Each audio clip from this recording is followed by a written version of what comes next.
எளிமையை ஓர் அறமாக போற்றியவர் யார்? காந்தியடிகள். பெண்கள் முன்னேற்றம், சமுதாய மறுமலர்ச்சி, தீண்டாமை ஒழிப்பு முதலியவற்றிற்காக பாடுபட்டவர் யார்? மகாத்மா காந்தியடிகள். காந்தியடிகள் எப்போது சென்னைக்கு வந்தார்? 1919 பிப்ரவரி மாதத்தில் சென்னைக்கு வந்தார். எந்த சட்டத்தை எதிர்த்து பெரிய போராட்டத்தை நடத்த காந்தியடிகள் திட்டமிட்டார்? ரவுலட் சட்டம்.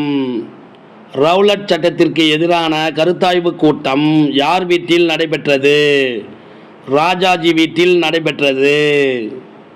நான் இன்று மாலை ஒரு பொதுக்கூட்டம் ஏற்பாடு செய்து உள்ளேன். அதற்கு தாங்கள் தலைமை தாங்க முடியுமா என்று காந்தியிடம் கேட்டவர் யார்? பாரதியார். உங்கள் பொதுக்கூட்டத்தை நாளை நடத்த முடியுமா என்று பாரதியாரிடம் கேட்டவர் யார்? காந்தியடிகள். பாரதியாரை பத்திரமாக பாதுகாக்க வேண்டும் என்று காந்தியடிகள் யாரிடம் கூறினார்? ராஜாஜி. காந்தியடிகள் மீண்டும் எப்போது தமிழ்நாட்டிற்கு வந்தார்? 1921 செப்டம்பர் மாதத்தில் வந்தார். காந்தியடிகள் மதுரை மீனாட்சி அம்மன் கோவிலுக்குள் முதலில் ஏன் நுழையவில்லை? கோவிலுக்குள் செல்ல எல்லா மக்களுக்கும் அனுமதி இல்லை என்பதால் காந்தியடிகள் கோவிலுக்குள் நுழையவில்லை. 1937 ஆண்டு சென்னையில் நடந்த இலக்கிய மாநாட்டிற்கு தலைமை தாங்கியவர் யார்? காந்தியடிகள். 1937 ஆண்டு சென்னையில் நடந்த இலக்கிய மாநாட்டிற்கு வரவேற்பு குழு தலைவராக இருந்தவர் யார்? உ.வே. சாமிநாதர். காந்தியடிகள் எங்கு வாழ்ந்த காலத்தில் தமிழ் மொழியை கற்கத் தொடங்கினார்? தென்னாப்பிரிக்கா. யார் எழுதிய தமிழ் கையேடு தம்மை கவர்ந்ததாக காந்தியடிகள் குறிப்பிட்டு உள்ளார்?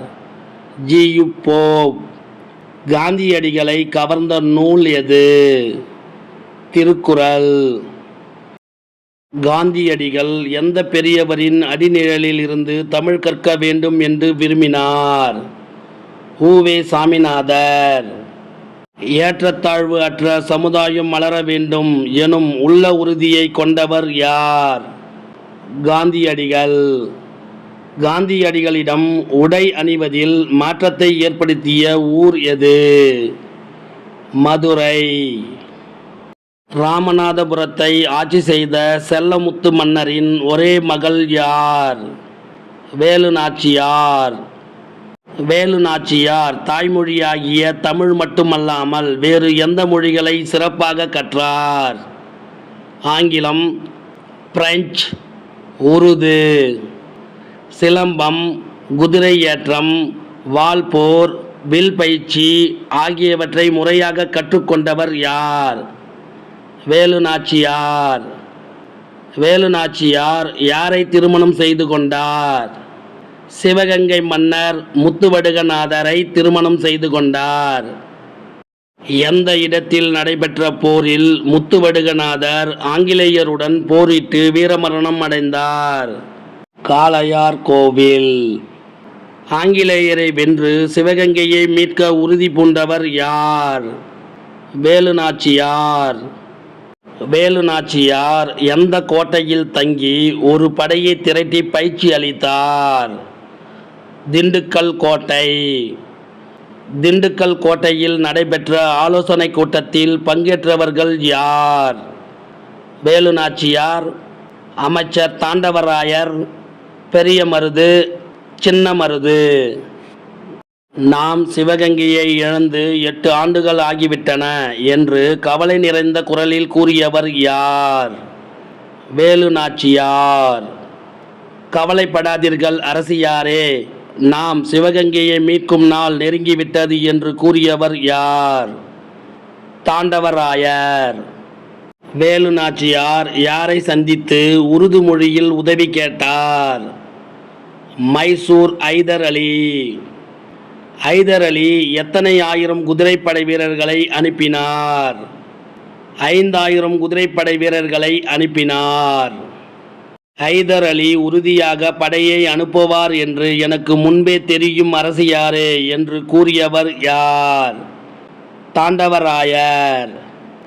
நம் அரசியாரின் பன்மொழி அறிவு நமக்கு பெரிய நன்மையை தந்திருக்கிறது என்று கூறியவர் யார்? சின்னமருது. நமது வீரர்களுடன் ஹைதர் அலியின் 5000 குதிரைப்படை வீரர்களும் சேர்ந்து விட்டனர். ஆகவே நாளை சிவகங்கையை மீட்க புறப்படலாம் அல்லவா என்று கேட்டவர் யார்? பெரிய மருது. நாம் முதலில் காளையர் கோவிலை கைப்பற்றுவோம், பிறகு சிவகங்கையை மீட்போம் என்று கூறியவர் யார்? வேலுநாச்சியார். ஆண்கள் படைப்பிரிவுக்கு தலைமை தாங்கியவர்கள் யார்? பெரிய மருது, சின்ன மருது. பெண்கள் படைப்பிரிவுக்கு தலைமை தாங்கியவர் யார்? குயிலி. அரசியார் அவர்களே, காளையர் கோவில் நம் கைக்கு வந்துவிட்டது. நாம் இப்போது சிவகங்கை கோட்டையை தாக்கினால் ஆங்கிலேயரை விரட்டி அடித்து விடலாம் என்றவர் யார்? பெரிய மருது. அவசரம் வேண்டாம், இப்போது சிவகங்கை கோட்டை கதவுகள் அடைக்கப்பட்டிருக்கும். வரும் விஜயதசமி திருநாள் அன்று கதவுகள் திறக்கப்படும். அப்போது நமது படைகள் உள்ளே நுழையலாம் என்று கூறியவர் யார்? வேலுநாச்சியார். அப்போதும் பெரிய காவல் இருக்குமே என்று கூறியவர் யார்? சின்ன மருது. விஜயதசமி நாளில் சிவகங்கை கோட்டைக்குள் செல்வதற்கு யாருக்கு மட்டும் அனுமதி உண்டு? பெண்களுக்கு மட்டும் அனுமதி உண்டு.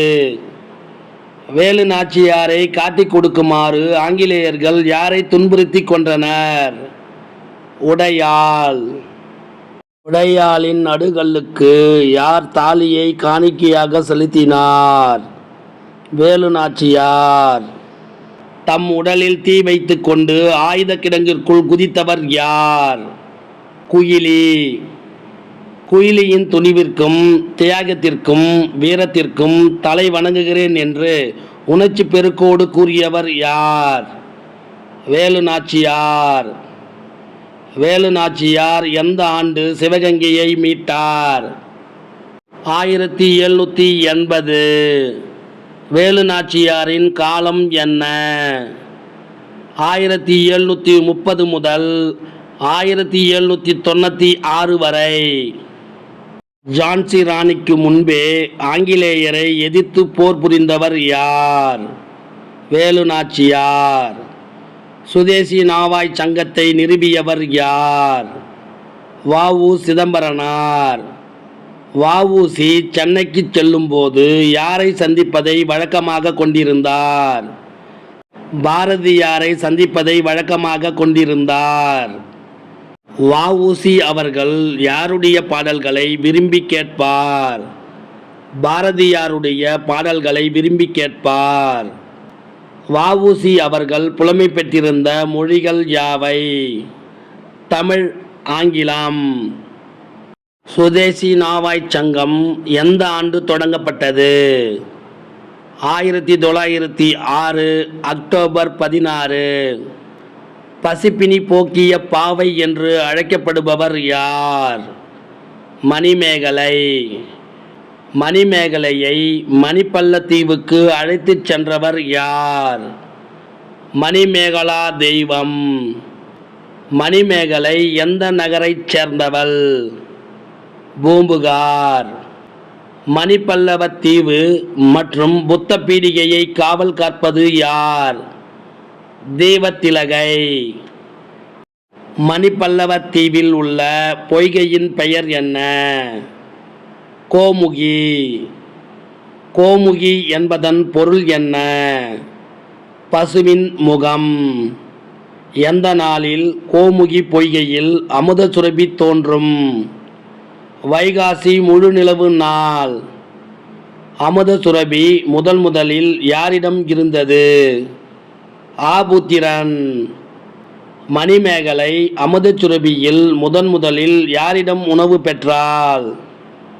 ஆதிரை. பசித்திருக்கும் ஒருவனுக்கு உணவு அளிப்பது எதற்கு இணையானது? உயிர் கொடுப்பதற்கு இணையானது. சிறை கோட்டத்தை அறக்கோட்டமாக மாற்ற வேண்டும் என்று கூறியவர் யார்? மணிமேகலை. மணிமேகலை அமுத சுரபியை கொண்டு யாருக்கெல்லாம் உணவு வழங்கினாள்? உடல் நலம் குறைவுற்றோர், பிணியாளர், ஆதரவு அற்றோர், பூம்புகார் சிறைச்சாலையில் உள்ளவர்கள். பாதம் எனும் சிறுகதை எந்த தொகுப்பில் இடம்பெற்று உள்ளது?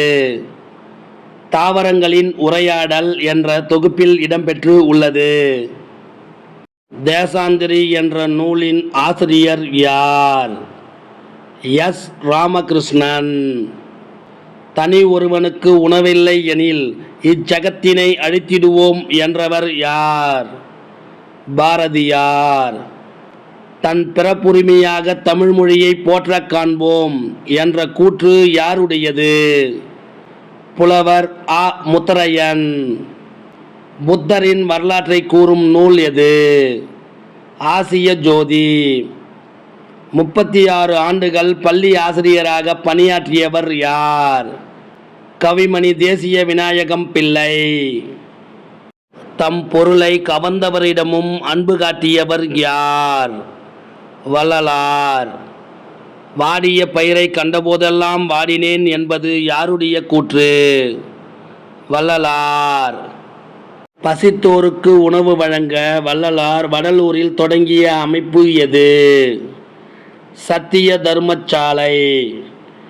மக்களுக்கு செய்யும் பணியே இறைவனுக்கு செய்யும் பணி என்று வாழ்ந்தவர் யார்? அன்னை தெரசா. வாழ்க்கை என்பது நீ சாகும் வரை அல்ல, மற்றவர் மனதில் நீ வாழும் வரை என்று கூறியவர் யார்? அன்னை தெரசா. குழந்தைகளை பாதுகாப்போம் என்ற இயக்கத்தை தொடங்கியவர் யார்? கைலாஷ் சத்யார்த்தி. குழந்தைகளை தொழிலாளர்களாக மாற்றுவது மனித தன்மைக்கு எதிரான குற்றம்.